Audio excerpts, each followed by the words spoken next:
It's the biggest game changer to hit the battlefield since the rifle. This is the M2 heavy machine gun, also known as the Deuce. Capable of delivering 600 devastating rounds a minute, the Deuce is the gold standard in heavy machine guns. Designed for sustained fire and destructive power.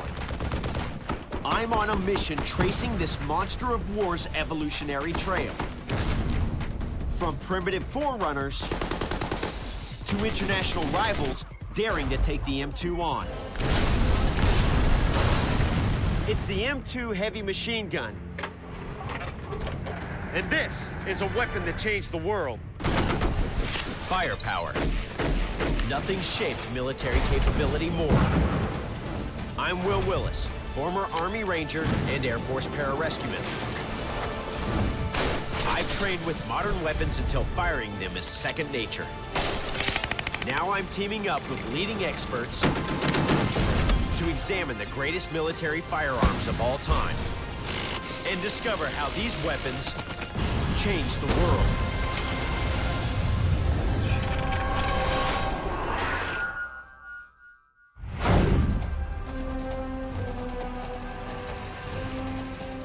No machine gun has made a greater impact on the world than the M2, the big 50 cal created by legendary weapons designer John Browning. The Deuce is one of the most enduring, successful, and deadly weapons of all time. The classic M2 HB, or heavy barrel model, is an incredible force multiplier, capable of firing 600 rounds per minute. The day after the conclusion of World War II's Battle of the Bulge, the U.S. Army's 3rd Infantry Division is positioned in Holtzwihr, France, where the M2 plays a pivotal role in one of the most amazing demonstrations of courage under fire in combat history. A seemingly unstoppable force of German tanks and infantry launches an attack. Leading B Company is 2nd Lieutenant Audie Murphy. They're coming on the right and the left, over. Murphy orders his forward positions to fall back, but he stays put, directing artillery fire on the advancing Germans. Still, they keep on coming, and so do the tanks.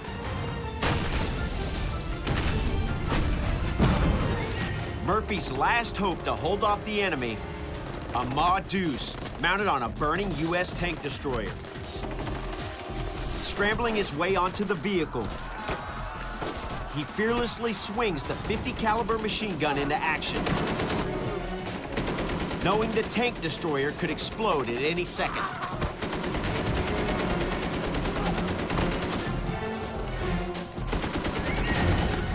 For an entire hour, the Germans throw everything they've got at Murphy.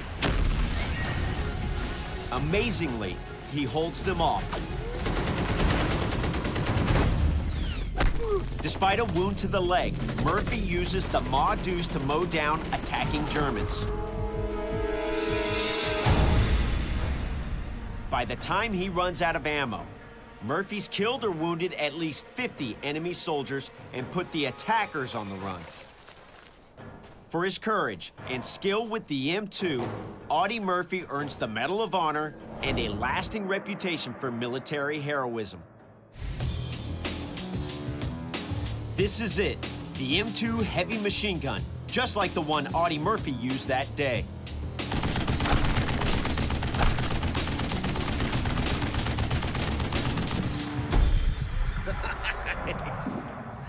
Man, that feels really good. There's almost no recoil to manage. I haven't fired one of these since I was in the Ranger Battalion, and it still feels really good. It's a nice, accurate weapon. I've got targets. I'm all over them.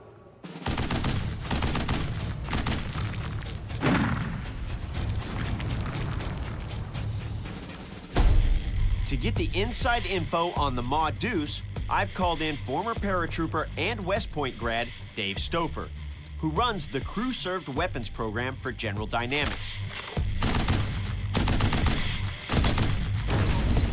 The M2HB is the ultimate in weapon design. It's reliable, it's accurate, and the firepower that it delivers to the target is devastating.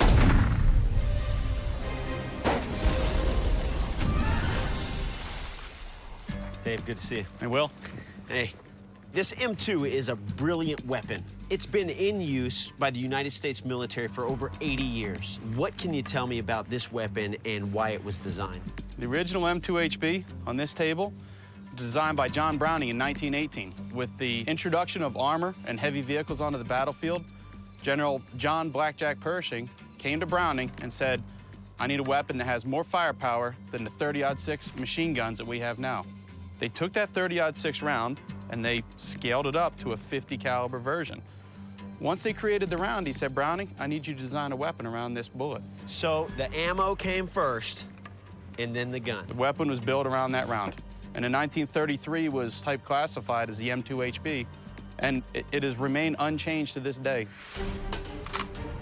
The M2 is a belt-fed, recoil-operated weapon.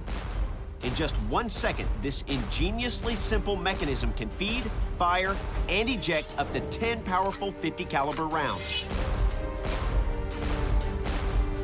Now, this cartridge is all about penetrating power. So what do you say that we take some of these rounds and we go test that power? Let's do it. All right, man. Dave has set up a few targets to demonstrate what even an out-of-practice shooter like me can do with the M2. In World War I, the primary fortification would have been sandbags, correct? Absolutely. So what we have set up here, Will, is we have a fortified fighting position, approximately 12 inches of sandbags, 2 targets behind those sandbags. Your job during the scenario is engage that fortified position with the M2HB in automatic mode and destroy both targets. Nice. We're going to make this interesting. Do 2 things. We're going to measure rate of fire. Okay. And with the stopwatch, we're going to measure your time to engagement to destroy both targets with the M2HB. Dave's setting up the chronograph to measure the M2's rate of fire. It's good. And I'm ready to rock and roll. Go!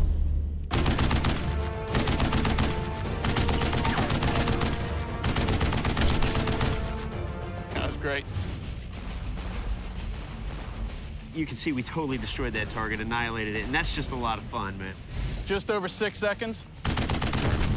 Had to destroy the target. Nice. Rate of fire was just over 500 rounds per minute. I enjoyed that. But look at that, Will. You hammered that target. Not only did you destroy the sandbags, you shattered the targets. What you see here is exactly what you would expect from that Mod Deuce. I mean, repetitive, heavy rounds in the same location that punch through this barrier, get to the targets, destroy the targets, and in my mind, just solidify the fact that it is irreplaceable. Absolutely. Awesome.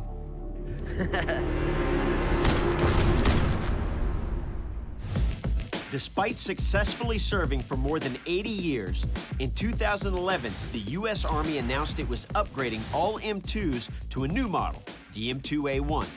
Now, if the M2HB is so great, why do we have an M2A1? With the M2A1, we took some of the best features of this weapon and we made some improvements. One big advance is the quick change barrel. After sustained firing, the M2HB's barrel can overheat, causing a round to cook off and fire without pulling the trigger. With an HB, you have to manually unscrew the barrel. That barrel can be anywhere from 400 to 1,000 degrees Fahrenheit, which will melt the skin off your hand. The M2A1 simplifies the process. Barrel change on this weapon is hold on to the barrel, retract the operating group, you can pull the barrel out. Barrel's inserted, locks in place. So what takes approximately 1 minute, potentially 2 minutes on the M2HB, now takes about 5 to 10 seconds with the M2A1. So General Dynamics hasn't reinvented the wheel. What they've done is eliminate the need for unnecessary movement, and that makes you more proficient in combat. Absolutely. All right, well, let's go test it out. Let's go.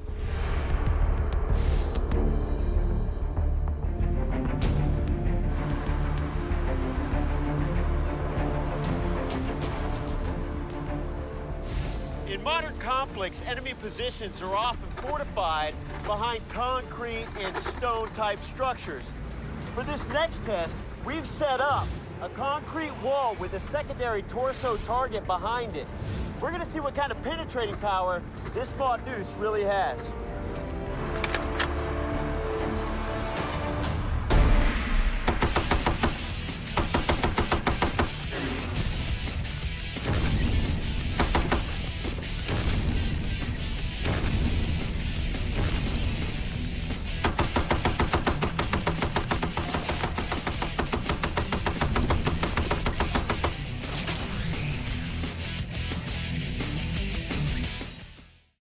Discover the past with exclusive military history documentaries and ad-free podcasts presented by world-renowned historians, all on History Hit. Watch them on your smart TV or on the go with your mobile device. Download the app now to watch everything, from the gripping story of the Band of Brothers to Operation Barbarossa and D-Day. Immerse yourself in the dramatic stories of this remarkable era by signing up via the link in the description. Target destroyed. Yeah, you can say that. You can see the penetrating power of a single round of this ammunition out of the 50 cal. This wall didn't stand a chance. I pumped 100 rounds into it, and you know, this is exactly what you would expect to see. You know, with internal organs like the liver, you would expect to see mush. I mean, there's nothing left, nothing. So this wall, compared to the power that Mod Deuce brings to the fight, is nothing, nothing. Went straight through it. Man, I'm impressed.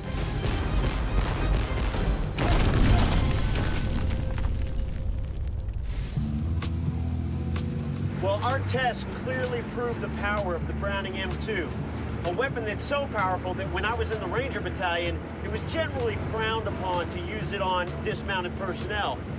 That kind of firepower was reserved primarily for mounted troops in an anti-armor capacity. But I can't help thinking about Audie Murphy and how he used that same Browning M2 against dismounted personnel and armored troops, transitioning from one to the other and one to the other. So we've developed a test to see how well the M2 performs against multiple targets, some mounted, some dismounted. I'm gonna need you to spot for me, and I'm gonna try to take down each one of these targets. And to make things interesting, just like Audie Murphy, we're gonna limit how much ammo you have. You have 1 can of ammo to destroy these targets. For a second there, I thought you were gonna say we're gonna set this on fire. No, sir. Let's do it.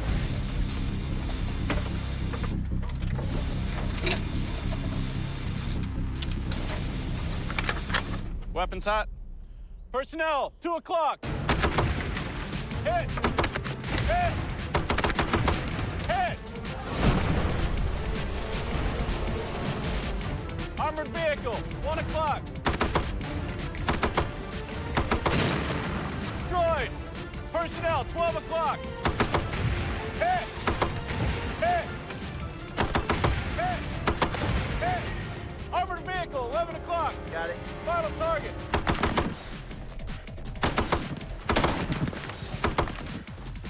Aim for the cross.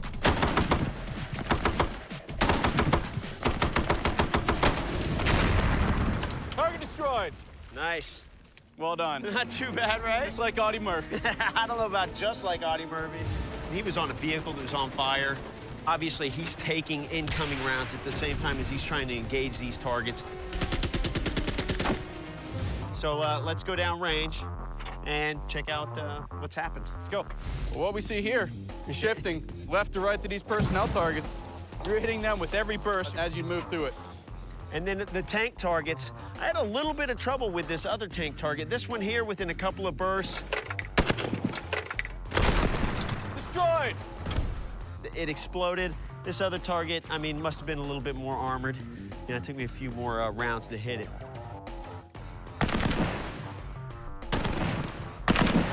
But it was hitting the specific spot. And that was the challenge. You were able to do it on this target right away and hit that spot. Yeah. This one you just had to continue engaging. But what this does demonstrate is how much you can really get these rounds right where they need to be, when you need to have them, and eliminate threats effectively and appropriately, and move on to the next thing, man. That was great. I enjoyed that test. Good shooting, man. Congratulations.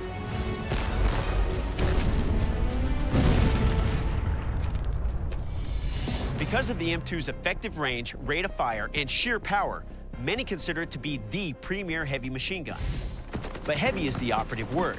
Since World War II, the United States military has been looking for a lightweight replacement for the M2. And now they just may have found what they were looking for.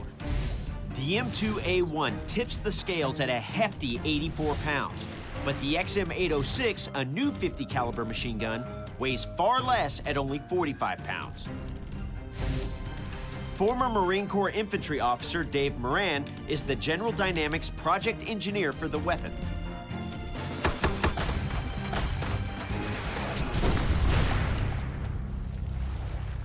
The best feature of the M806 is the low recoil force. It lets you build a lightweight weapon, gives you a more accurate weapon, gives you a weapon that's easier for gunners to put on target. Nice. Great shooting. Thanks, Will. So this is the M806 by General Dynamics. Is this in competition to replace the M2A1? It's not going to replace the M2A1. M806 is really designed for special operation forces, light infantry, military police, support units. And by having low recoil forces, it lets you make a lighter weight weapon. Gives you a weapon that you can also mount on vehicles or platforms that couldn't handle the weight or recoil of an M2A1. The rate of fire appeared to be quite a bit slower with the M806. Right, I mean, that's the trade-off. However, the sustained rate of fire is 40 shots a minute, same as the M2. So for effective functional rates of fire, you can deliver the same firepower. Okay, so penetrating power. I know for a fact that this thing is a ballistics jackhammer. I can punch through walls very quickly and engage secondary targets behind those walls. Are we getting that same capability? Yeah, you still got 50 caliber firepower. Well, let's prove it to y'all. Let's go do it. In my earlier test, the traditional M2 machine gun took out the sandbag bunker in 6 seconds. Can the XM806 match it? So for the purposes of comparison, I've got a fortified sandbag position up there with 2 barrels of paint. We'll see if the XM806 can perform as well as the M2 at half the rate of fire. Turn your hand, charge your hand forward. All right, fire when ready. All right.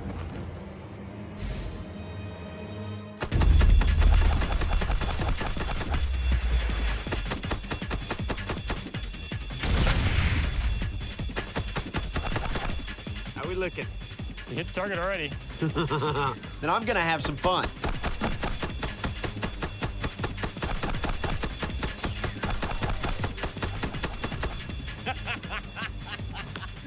Man! What did you think, Will? I loved it, man.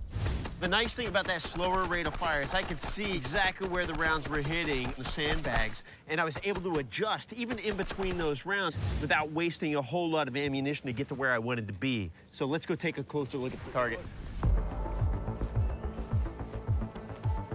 I don't know, Will. Looks like the 806 didn't have much trouble taking out your target. No, not at all.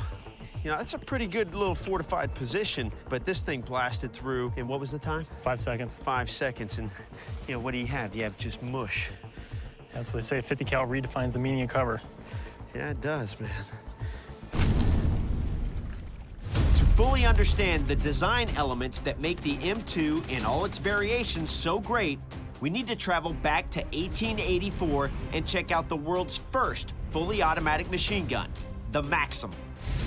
American inventor Hiram Maxim made his name and fortune when he unveiled a groundbreaking design that became the template for modern machine guns. In addition to being fully automatic, his cloth bell ammo feeding system and water-cooled barrel allowed sustained firepower for the first time.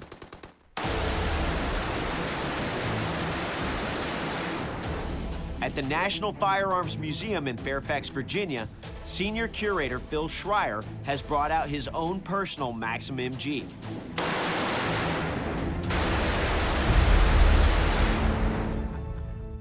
The most memorable nickname that the Maxim had was the Devil's Paintbrush, because it literally repainted the Western Front in the color of red.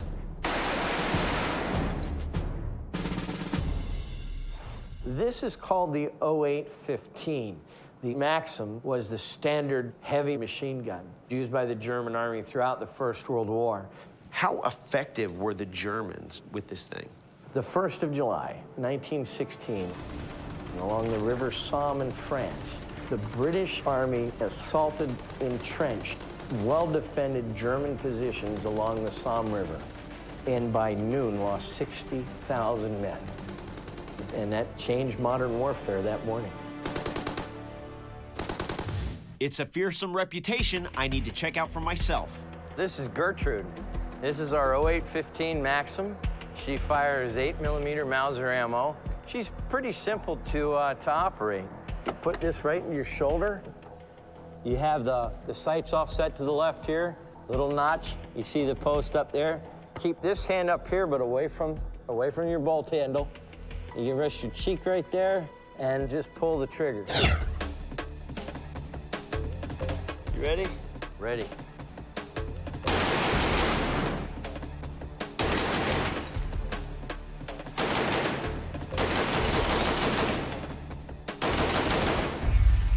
The Beatles had a song called Happiness is a Warm Gun, but true bliss comes from a belt fed. You know what? That was pretty awesome.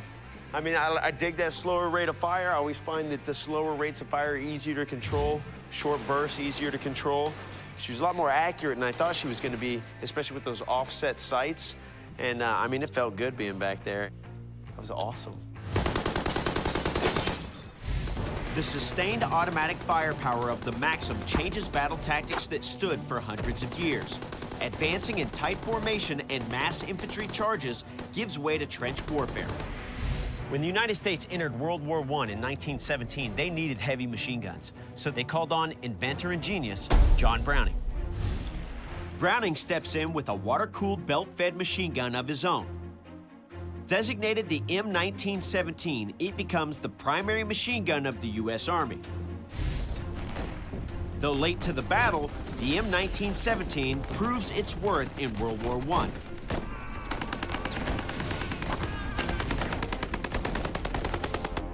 To find out more about the M1917, I've come to Oklahoma Machine Guns to talk with Michael Muchler, former Marine Force Recon.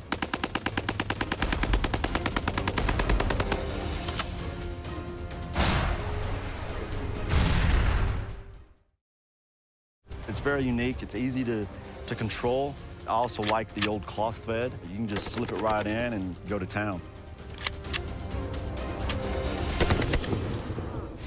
What is it about the 1917 that sets it apart from other machine guns of the era? It's incredibly dependable. And to prove that, John Browning demonstrated for the military a 20,000 round continuous fire. And he did that just one time, I'm guessing. Oh, no, sir. He set up another 1917 and performed the exact same test, just to show them it wasn't a fluke.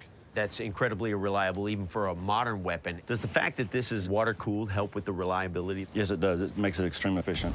How exactly does this water cooling work? Well, this is the water jacket. We fill it up with water from this port. As the barrel starts to heat up and it produces the steam will then run through down into the condenser.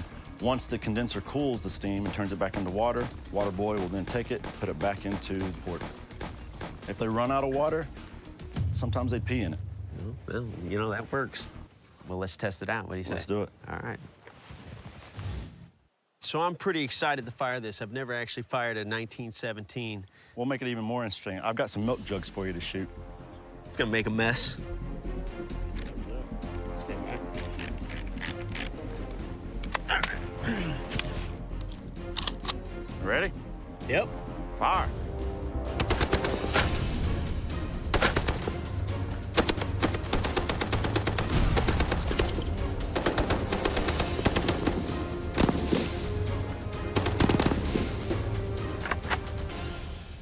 Weapons clear. Clear. All right. Good job. You know, the accuracy can't be denied. You've got multiple rounds on target. You got single shots on target. I mean, it effectively eliminated all the targets, but I think you're going to have some problems with maneuverability. Oh, definitely. So what do you got for me next? Let's go check it out. All right. The M1917 was a terrific weapon, but not very mobile. Water-cooled machine guns are heavy. The M1917 is a match for the German Maxim in trench warfare, but neither is very mobile. Water-cooled machine guns are heavy. Mobility on the battlefield requires a much lighter machine gun.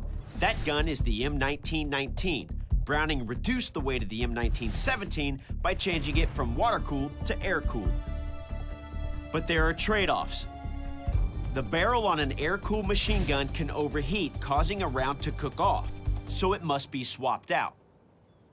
To find out if the temperature between a water-cooled barrel and an air-cooled barrel is really that different, we've set up a test. I'm gonna fire 100 round sustained burst out of each weapon system, and then at the end of that, we'll measure the temperature of the barrels. Roger that. Right now, I'll take a temperature, and then afterward, we'll compare it with the post-fire. Got 81 degrees. Okay. Ready, Will? Yes, I am. Fire.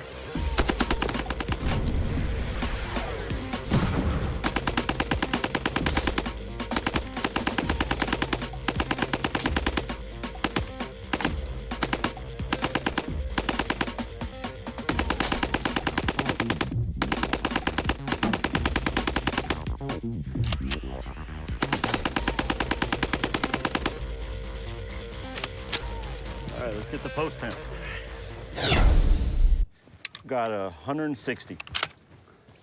160, so it went up double from 81 to 160. That's 79-degree difference. That barrel seems fairly cool, considering we put 100 rounds through there. Oh, yes. Yeah, so let's see the 1919 air cool. Let's do it. Got 80 degrees. Engage.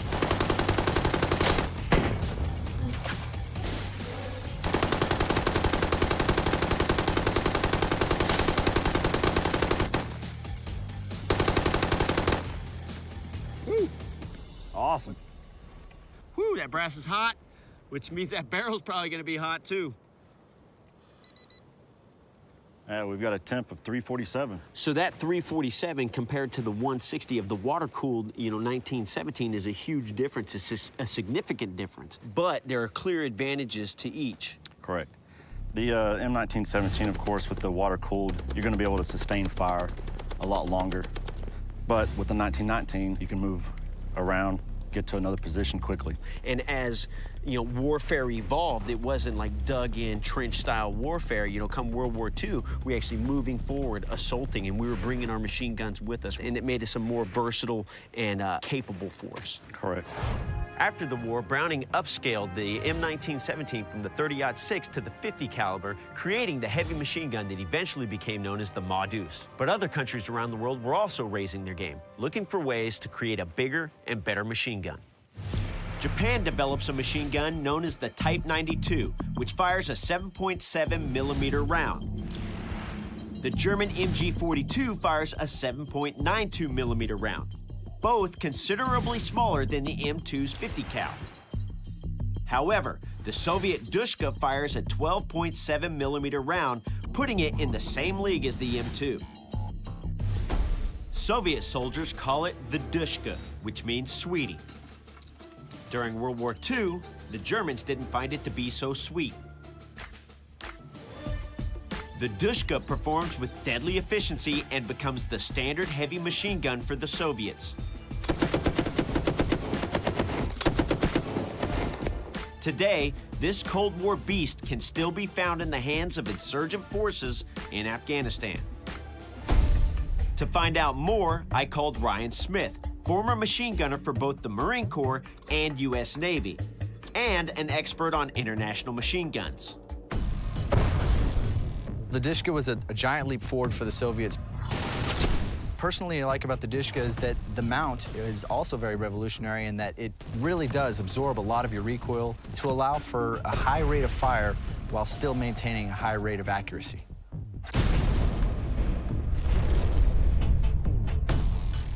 So, Ryan, the DShK is supposed to be a worthy competitor for the Deuce. Why don't you give me some background on it? It was developed by the Russians in response to a need for a heavy machine gun to use for anti-aircraft, anti-personnel. Now, this also looks like a crew-served weapon, like it's not going anywhere. Once it's in place, it just stays in place. Absolutely. This is going to be a pretty heavy weapon to be lugging around. You're going to need sled dogs to really get this thing around the countryside. A unique feature that I really like about this DShK is this seat. I think that it's hilarious and creative to have an adjustable ass seat. So if you got a fat ass, it can accommodate. Well, what's unique about this operating system? It is a gas piston-operated, air-cooled, belt-fed machine gun. Unlike the M2, where the force of the recoil drives the bolt back and feeds the next round into the chamber, in a gas-operated system like the DShK, Gases created by exploding gunpowder are used to drive a piston. This, in turn, works the action, ejecting the spent cartridge and loading the next. The barrel is a very unique design. It's actually got these ribbed discs here that what it does is it allows for more surface area on the barrel so that more air can cool that barrel a lot faster. And what kind of punch is the DShK packing? The ammo is very similar to the Deuce's BMG. Okay. It's actually a 12.7 by 108. Okay. So it's a little bit longer. The rounds themselves are about 9 millimeters longer, and they're all armor piercing. Okay, which is ammunition that you haven't been able to ship into the United States since 1968. That's correct. So you're looking at paying about 60 bucks a round here in the States. Well, let's spend some money. So what do you say we put the DShK and the M2 on the fire line together and see how they match up? I think it'd be a pretty good match. All right, Let's do man. it. Let's roll. All right, Ryan, to demonstrate the explosive firepower of these two weapon systems, I've set up a real-world target downrange. It's a vehicle. Now, there's explosive charges in the front and rear of the vehicle that should ignite when they're hit. That sounds good. How about you take the DShK and aim at the front of the vehicle? I'll take the M2 and aim at the rear, and we'll see which weapon system can penetrate the steel body first and actuate the charge. Will, you ready? Yep. All right, 3, 2, 1, fire.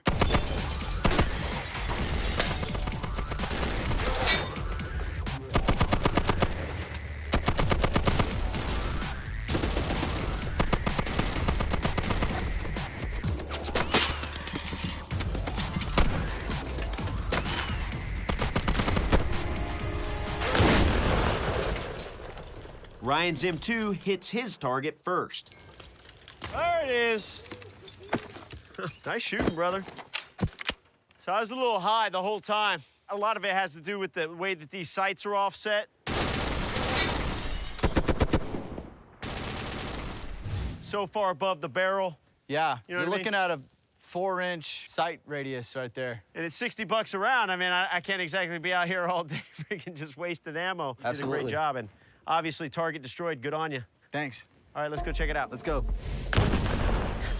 That was a little bit bigger explosion than I was expecting. I mean, you can see the rounds coming through here. Oh, You know, yeah. they just go straight through. So we've got a round that comes through here, through 2 layers of steel, punches through this layer, and it hasn't even really started to tumble yet. I wish we could find some exits over here on this side. I wonder if we can. Yeah, right over here. You can definitely tell that the rounds have started to tumble end over end yeah. at this point. I mean, this one looks like it actually exited broadside. Yeah, keyhole. It looks like the Deuce came out ahead this time, but I can tell you, I wouldn't want to be on the receiving end of either one of these weapons. They're both just devastating weapons. I agree with you, but at the same time, I mean, my preference still is with the Deuce. And you know, if I had to go into any kind of situation with a choice of those two, I'm taking the M2 any day. Cool, man. Great. The M2 is famous as a combat sledgehammer.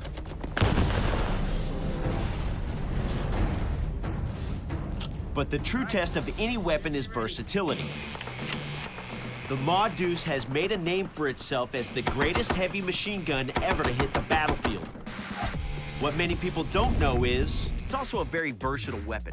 One of the most unusual applications for the Deuce is using this belt-fed, fully automatic machine gun for the surgical precision of long-range sniping.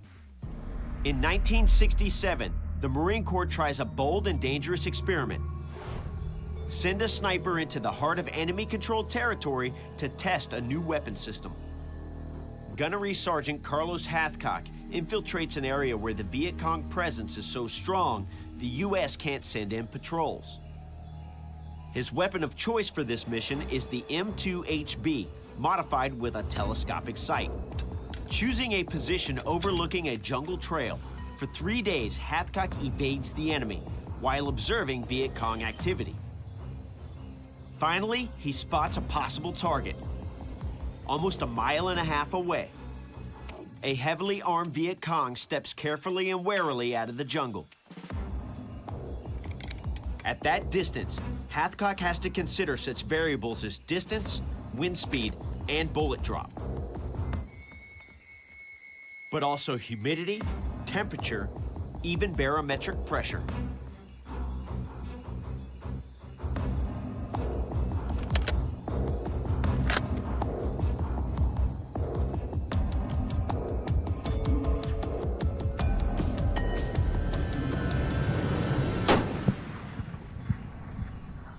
Using the M2, Carlos Hathcock sets a record that stands for more than 30 years for the longest confirmed kill at over 2,500 yards.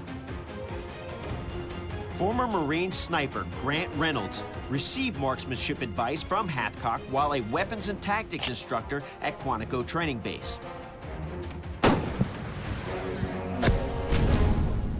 It's a super weapon. I can't think of a country that's not using the M2 in some kind of configuration. It's just such a formidable, kick-ass, mean weapon. And the stopping power, the act of violence behind this 50 BMG cartridge, it just changed the game, changed the game.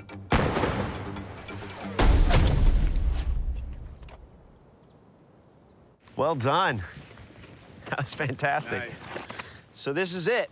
This has had the record for the longest sniper shot in history. Yeah, Gunny Hathcock in 1967 made this shot with an 8-power uninertal scope, 2,500 yards, and it held until 2002, over 30-some-odd years. What attributes does this weapon have that lends itself to being effective as a sniper weapon? There's a few things, but I mean, first and foremost is, you know, the max effective range. One of the things that I've always admired about this weapon system is its just raw power and ability to punch through anything that you throw in front of it. Oh, yeah. So to demonstrate that, what I've done is I've set up cinder blocks, and we're gonna pull off one shot on this cinder block wall to see what kind of penetration we can do with a single round. I like the sound of that. All right, let's do it. Here we go.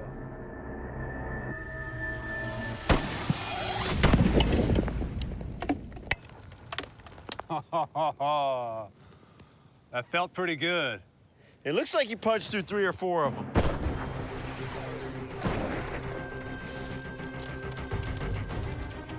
Hey, let's go check it out.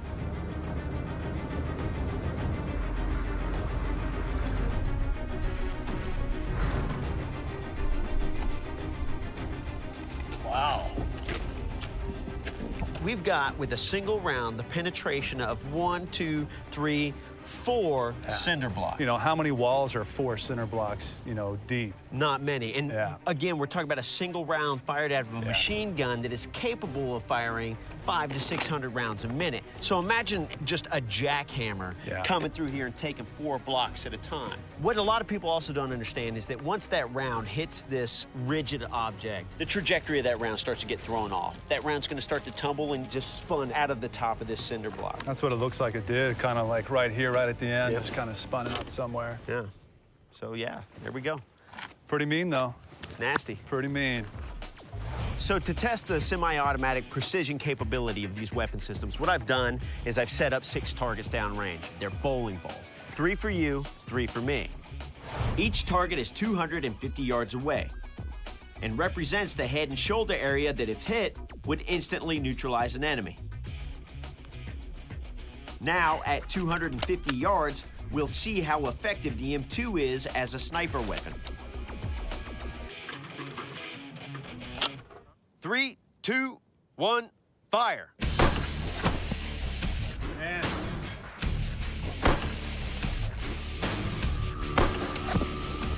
I got 1. 2. I got 2. How you doing? I'm hurting over here.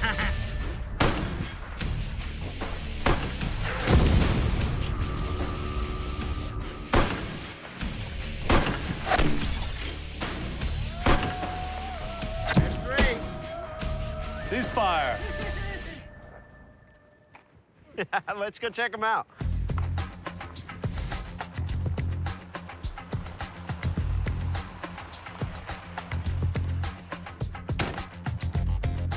Look at that. I've never actually seen the inside of a bowling ball before. Just imagine if that's a human head or just any kind of flesh. That's just devastating, the amount of power behind that round. Well, let's take a look at my targets over here. Oh, there you go.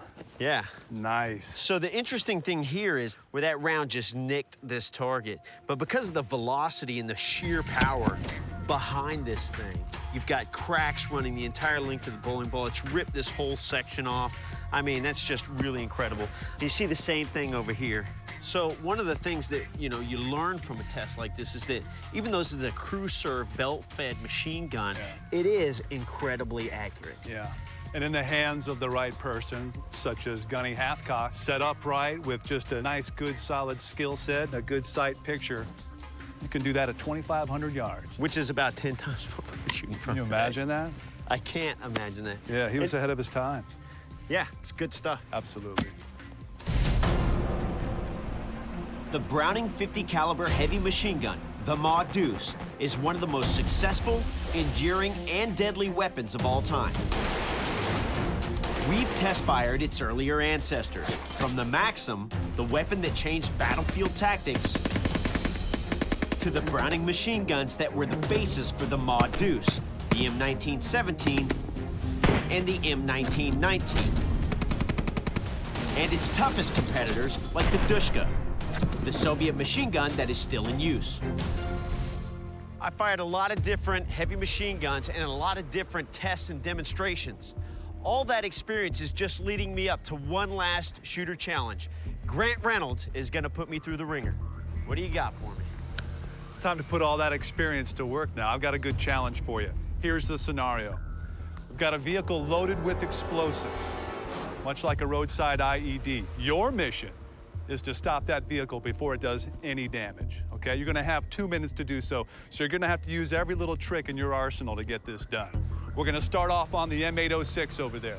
Our first targets are those freestanding heavy bags. Maybe some controlled, accurate bursts, we'll take those out. From there, we're gonna move over to the platoon of silhouetted targets. Maybe a nice sweeping, sustained burst will help mow those down. Now, mind you, the clock is ticking right now, Will, okay? At that point, we're gonna come over to the M2 where I'm at right now. Now, you'll notice in between you and that vehicle, there's a wall. You're gonna have to take down that wall if you even want a shot at that vehicle. Now, once we get through there, you're gonna have to be pretty accurate to set off those explosives in that car. All right. Think you got what it takes? I'm up for it. Let's see what you got. All right. Already loaded up. All right.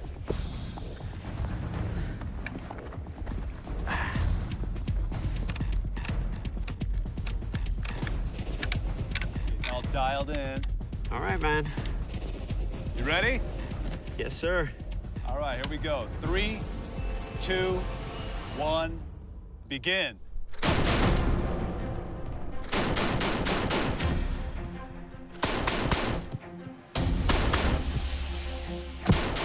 Move over to the middle target. All right. On the 806, the traverse and elevation wheels are different than what I'm familiar with, so I felt a little out of sorts trying to get that squared away.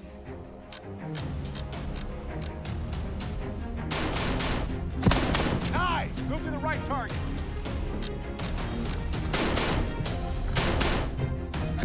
There you go. Down to the platoon silhouettes. Got it. Nice sustained sweep. Once I got to the squad, I was kicking up so much dust that I wasn't really sure of my target. And then, of course, I had Grant calling out, "You're good, traverse." And that's exactly what an AG does for you. So he's spotting my rounds for me, just like a gun crew would work together. Grant and I were working together.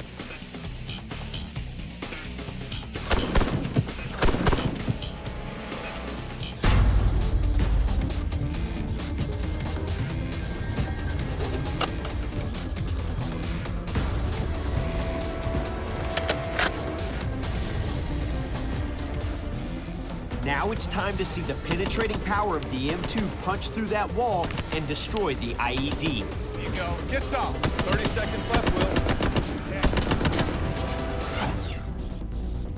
I knew the wall was going to have to be punched through to get to the target behind there, and that's what this thing does. It hammers through obstacles.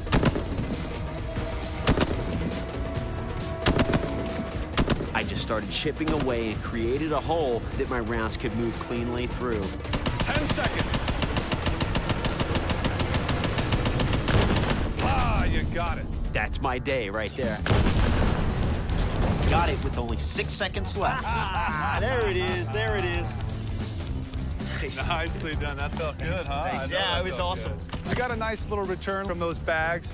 You went through those really quick. Yeah. The accuracy was right on for those. Then once you came down and you started hitting that silhouetted platoon, same thing. I mean, I was looking for all the violence and the sticks to be falling, but no, I mean, you could see the impacts as you move across them. Kind of lost sight of the targets, but I knew I was running, low on time, so I just started the traverse with the 806 because of that reduced recoil. I was able to work the traverse at the same time that I was firing on the targets. What about that wall? How'd that wall feel? At first, I wasn't getting a lot of return off of it, but then I saw that I was punching holes through there. I knew that the Mod Deuce would do what the Mod Deuce does best, which is penetrate the target and eliminate any secondary targets beyond that barrier.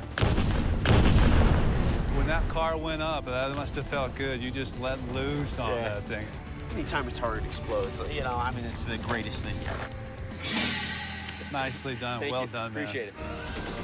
From World War II through today, the M2 has been an irreplaceable weapon. Its excellence of design and simplicity of operation create a ruthlessly effective combat weapon. We've covered a lot of heavy machine guns, but there are a few attributes that are universal to all. They give you range, they give you power, they give you accuracy. The Mod Deuce delivers on every count. It's the king of heavy machine guns, and it truly is a weapon that changed the world. I'm Wil Willis. Locked and cleared. I'll see you next time on the range.